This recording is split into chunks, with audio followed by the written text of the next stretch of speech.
I just realised I never reviewed this camera, the Canon 5D Mark II, so I'm going to do that in this video for you. This camera I think was designed to be an all-rounder, and it does pretty good at doing that.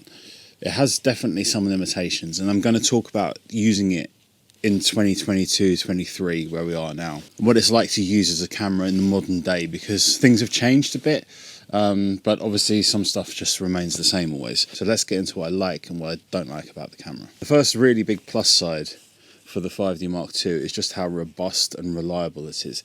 It is a very tough camera, and as soon as you put it into your hand, it's like, oh, okay, that's solid. The ergonomics are decent. They're not excellent, but they're good. Some of the more modern Canon DSLRs have a better grip, but this is still a nice grip, and it's nice to hold.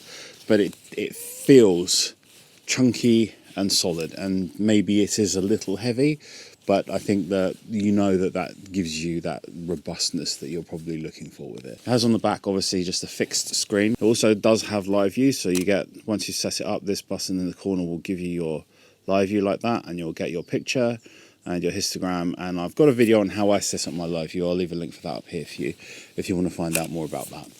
But the live view works well. You get a decent resolution on the back so you can really see what you're doing. You get all your settings along the bottom as well, so you can see what your settings are. And inside the viewfinder, you've just got 9 focus points, which is one in the center. The one in the center is the most sensitive and works quite well.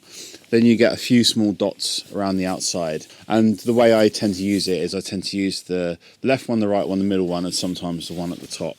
And that's kind of it. And you don't really need more than that. You can do a small focus and recompose off those, but you're obviously not getting things like eye tracking, face tracking, or anything like that. But for portraits and so on, you shouldn't have any problems. But when it comes to the focus system and using those outer focus points and just the camera in general, you have to test every lens that you have for Canon individually with this camera body and see how those outer focus points work, because some lenses will work brilliantly with the outer focus points and some are just almost a no-go. What does this camera bring to the table? What is it giving us? Well, kind of the number one thing that this camera is bringing is a very nice rendering of the image. So we're getting very good skin colors, different from things like the 5D Mark I and the 6D Mark I. It's a different, Canon do this thing where each model they bring, they kind of do fairly substantial color shifts.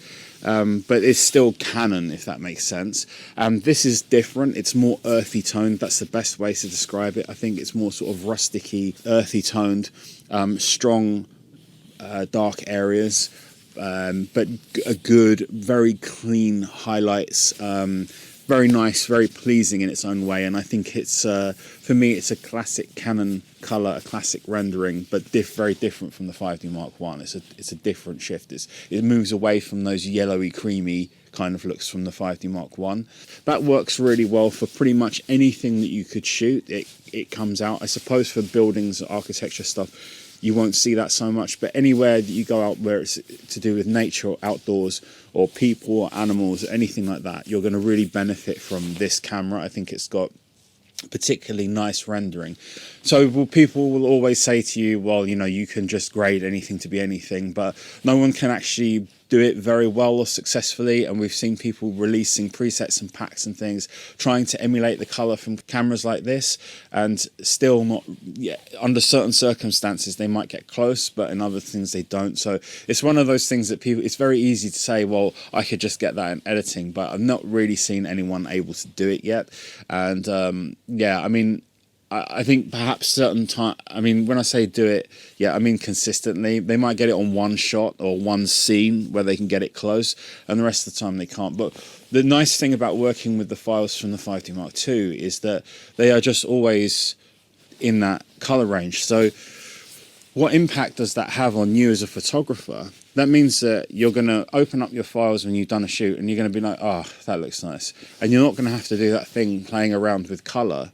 When you open the pictures, you're like, oh, that's pretty, that looks nice. And that's what you'll get all the time from it, which just makes things much more fun. And I really want to try and impress on you how important things like that are. Because it's not about saying, oh, if I spend time in my editing, I can get to the result that I want with a different camera.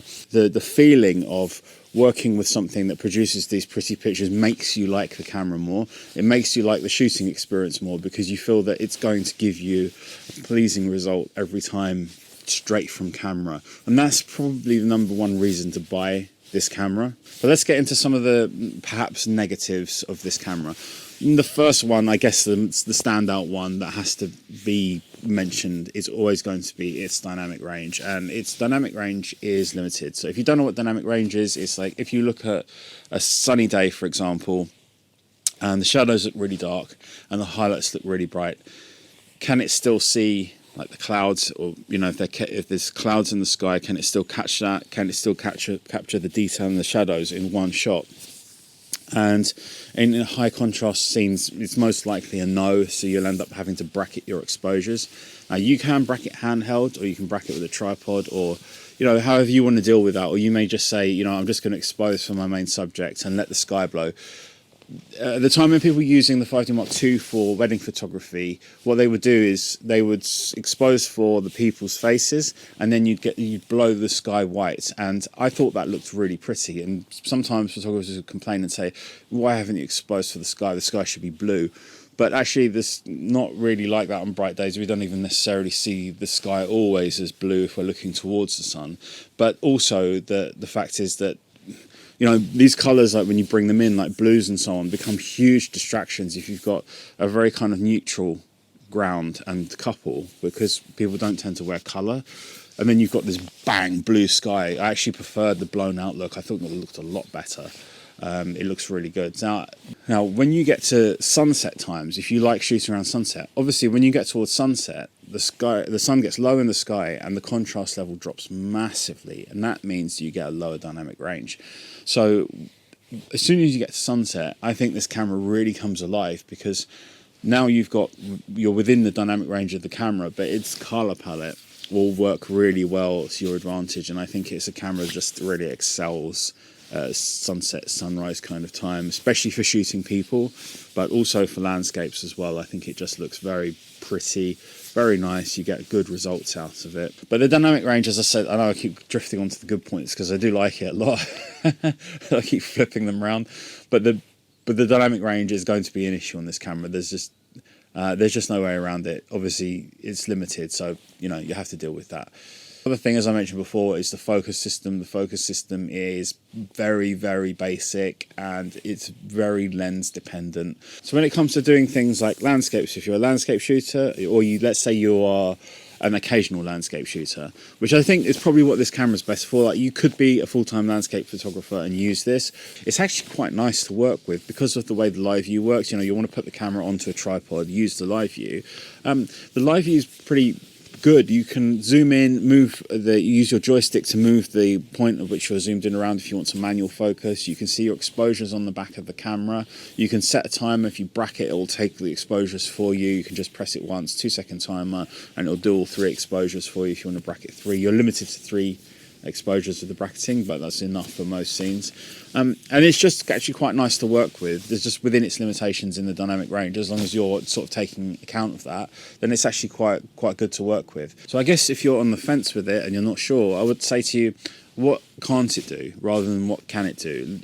I've said the stuff that it can do for you, but think about what can't it do. I do feel, as I've said in other videos, with these earlier Canon bodies, the Canon were trying to pull people from film over to digital more, even still I think around the time of the 5D Mark II. So they were putting more effort into the look that was coming out of the camera. I don't think they're trying to emulate film with the 5D Mark II. I think they tried to go for something different. It's like, I don't want to say it's like film because it isn't, but I want to say it's less digital at least. So it gives you sort of a less digital look. So if you are getting bored of that look, a 5D Mark II is a good thing to pick up potentially. And I would also say to you, and I see this in the comments a lot, is that people get into this frames of mind where they think they can only have one camera, as they will say, well, but I've got an R5, like I can't get a 5D Mark II. Of course you can. You can shoot whatever you want. You can have as many cameras or different bodies or whatever you want to have, and experiment with them. And if you don't like it, you can obviously just send it back or sell it, play with it for a while and sell it. But I would just warn you that if you're used to mirrorless, this is going to feel like going back to something that's much older, much more clunky and slower to use. But once you get familiar with it and you're using it more, I think you'll enjoy the camera. It's a nice shooting experience, and I think that's something that's a little bit lost. We are getting to the point now with the modern mirrorless cameras that it is just bang, bang, bang, bang, bang, bang, bang. And whilst that's good for working conditions where you can just, it tracks someone's eyeball and you're moving around, it's, as a photographer, a boring experience. As an experience, because you have to separate out what it is that you're talking about with these things. That it's productive to have the modern features. That's fine, and there's definitely a place for that. But it's not necessarily fun. And I think that some of these older cameras will give you some more elements of enjoyment in your photography because you'll feel like you're doing photography more. You could always do me a big favour and buy me a coffee. The links are in the description for that. It really helps me with this channel. It helps me make more videos, and it's always very, very much appreciated. You can also check out my website. Links in the description for that too. Give me a like if you enjoyed this. Subscribe perhaps if you're new here. Leave a comment and I'll get back to you. But if you want to see the 5D Mark II in action, check out this video here.